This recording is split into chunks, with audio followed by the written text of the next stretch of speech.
দিনটা ছিল 22শে নভেম্বর, মানে গতকালকে সকালবেলা। তো আমি সকালবেলা ঘুম থেকে উঠে স্নান টান সব কিছু সেরে তো রান্নাবান্না করে নিয়েছিলাম। তো রান্না করার পথে কোনো ভিডিও করতে পারিনি, আমি অনেক কিছু মিস করেছি। তো সব কিছু কাজকর্ম সেরে রান্না কমপ্লিট করে এই যে ছেলের থালা সাজিয়ে তারপরে তখন আমি ভিডিও করছি। এই যে আমার মা আর বাবা এসেছিলো আমার ছেলের জন্মদিনে। হ্যাঁ, কালকে ছিল আমার ছেলের জন্মদিন। তো নেট প্রবলেমের জন্য গত 6 দিন থেকে কোনো যোগাযোগ রাখতে পারিনি ফেসবুকের সঙ্গে। তো কালকে রাত্রে এসেছিল নেট, তো কালকে আমি নেটটা ইউজ করিনি।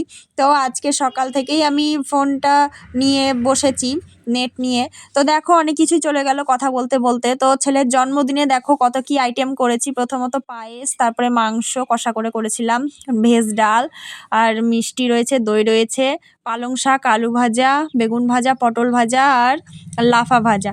আর সুন্দর করে ভাতটা সাজিয়েছি, মানে প্রচণ্ড তাড়াহুড়োর মধ্যে করেছি যেহেতু। আর পাশের প্লেটে রয়েছে ওই আর কি চিপস, ক্যাডবেরি, ফুটি, মানে যা যা যাবতীয় সব কিছু সাজিয়ে রেখেছিলাম। তো এই দেখো মা এক এক করে খাইয়ে দিল। প্রথমত পায়েস খাইয়ে দিল, তো মার পরে আমি খাইয়ে দিলাম পায়েস। আমাকেই বলছিল প্রথমে খাওয়াতে, তো আমি বললাম তুমি আগে খাওয়াও তারপর আমি খাওয়াচ্ছি।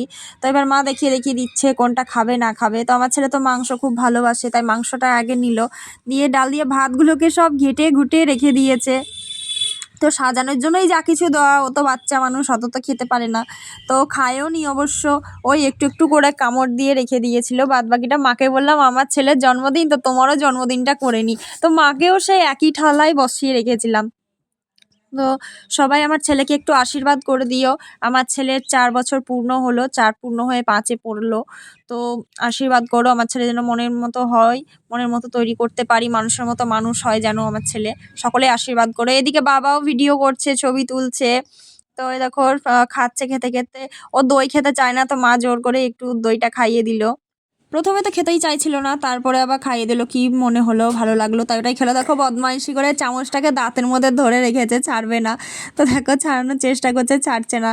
তো হলো, এবার আমি একমাত্র ভুল করেছি যে ছেলেকে সব কিছু দিয়েছি, চাটনিটা দিইনি। অবশ্য ছেলে আমার চাটনি খেতে খুব ভালোবাসে। তারপর আলাদা বাটিতে আবার দেখো মানানসই হচ্ছে না, তবুও দিয়েছি।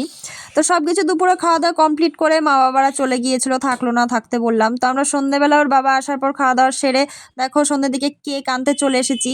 তো দেখো কত সুন্দর সুন্দর কেক। তো কেকটা নিয়ে নিলাম। আমি তো প্রথমে যে তাকে ছিল তার দিক থেকে 2 নম্বরে ওই কেকটা নিয়েছি। তো কেমন হলো অবশ্যই জানিও, বাড়ি গিয়ে অবশ্য খুলে দেখাবো। তো রাস্তায় টোটোর জন্য দাঁড়িয়েছিলাম, তো টোটো তো পেলাম না, তাই হেঁটে হেঁটে চলে গেলাম একটুখানি রাস্তা।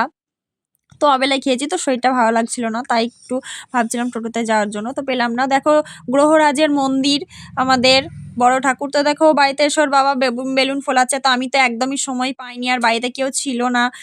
ছোট ছোট দেওনরা ওরাও কেউ বাড়িতে ছিল না, নইলে ওরাই আমাকে সাহায্য করে প্রত্যেক বছর। দেখো ফুলিয়ে আমাকে দিল ফোলানোর জন্য। তো দেখো দোকান ঘরে সাজাচ্ছিল, প্রত্যেক বছরই সাজাতাম, যে কীরকম সাজালা।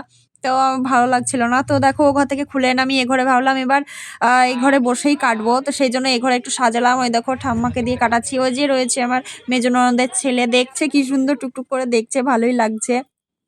বেচারা বলছে ভাইকে খাওয়াও, ভাইকে খাওয়াও। বলছে ভাই তো খেতে পারবে না, মোটে অল্প বয়স, অন্নপ্রাশনও হয়নি এখনো।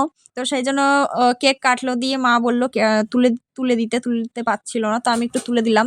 তো দেখো খাইয়ে দিচ্ছে কি সুন্দর। ও প্রথমেই আগে তোলার আগেই আগে আঙুল দিয়ে চেটে খেয়ে নিয়েছে। তো মোমবাতিটা জ্বালানোর সময় পড়ে গেছিলো, আসলে ছোট জায়গা ছিল। তো তো আমি ভেবেছিলাম ওই ফুলঝুরি মোমবাতিগুলো হয়, ওগুলো না নিয়ে এগুলো নিল। এর আগেও নিয়েছিলাম, আবারও নিল। তো 4 বছরের ঈদও ভেঙে দিয়েছিল ওটা, তো ওটা আর জ্বললো না, আর সুতোটা ভেঙে দিয়েছে। তো ভিডিওটা কেমন লাগলো আমার ছেলের জন্মদিনের অবশ্যই জানাবেন, লাইক কমেন্ট শেয়ার